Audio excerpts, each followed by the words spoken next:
The moon is going to be in Sagittarius January 24th and 25th. And Jupiter right now that rules over Sagittarius is still retrograde. So this is like our final stages of whatever story you are closing out right now actually coming to a close to be done. So let's look at a little bit more of the aspects and kind of like what we can expect from this. For anyone who's walking a spiritual path, okay, however long you've been walking that spiritual path, anything that's been going on with the spiritual path, maybe you've been having dreams, maybe there's certain things that have been crossing your path for many years now, or maybe just recently. While this moon is in Sagittarius, because we're closing out right now the lunar node cycle as well. It's like a couple days till that happens on January 28th. So this moon in Sagittarius really says, what narrative spiritually have you been in for probably either your entire life or a long time that need to come to a close and to an end? Now, what's influencing this is that Jupiter retrograde, which again rules over the moon that's in Sagittarius, is in Gemini right now. That Jupiter retrograde is.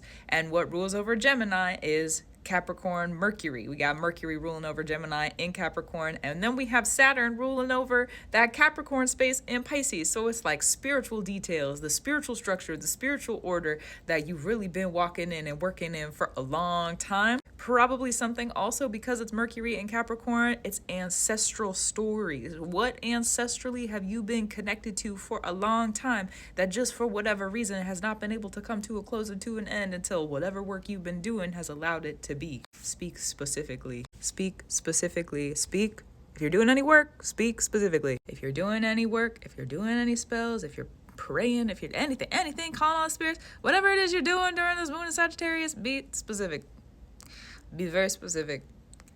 I'm gonna say it again. Be specific. It's terrific to be specific. And if you are specific and things are terrific, then it's a common tongue between you and spirit that can be understood, even if it's narratives and language that other people may not necessarily agree with and or understand. Lend yourself a helping hand during this moon. Talk it out. Talk it out, work it out, talk about it. Talk to spirit about it, talk to your spirits about it. If you have an altar, you feel like you gotta go talk about it, go talk about it. Talk about it. Talk about it, walk about it, talk about it. Go back and forth. Sometimes you gotta talk about it and you gotta walk about it at the same time. Sometimes we have to simultaneously keep going and speak about things at the same time. Again, January 24th and 25th. Could be some words that are a gift also. That's true. Sagittarius can be kind of lucky, so it could be that if you're talking about it, walking about it, talking about it, going back and forth, and or simultaneously, what's really going on in the spirit could become very clear. And if you have that clarity, it might be just the right place at the right time and you didn't even realize it. Sounds great to me. Sounds great to me. I think that's a good place to end that video too. That sounds good. Gratitude, reverence, and love to you. Oh, we got a little yawn in the back. He's just the cutest, man. He's so freaking adorable. Yes, gratitude, reverence, love to you. I'll keep up my brew. You keep up your brew too. I'll talk to you soon. Also true.